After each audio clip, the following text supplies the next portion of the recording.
So that would be quite fantastic. Oh, and also, what happens if you need a vehicle that is bigger than a Model Y?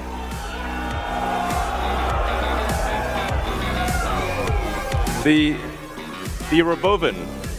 The Robovan is we're going to make this, and it's going to look like that. Now, can you imagine going down the streets and you see this coming towards you?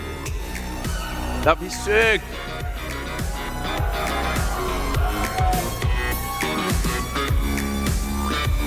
So this can carry up to 20 people, and it can also transport goods.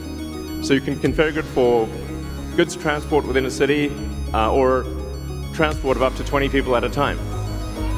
So this is gonna, the Robovan is what's gonna solve for high density.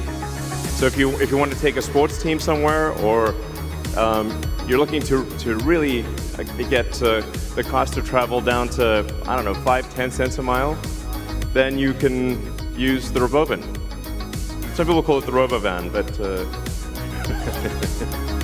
so yeah. One of the things that we want to do, and we've seen this with the Cybertruck, is we want to change the look of the roads. The future should look like the future.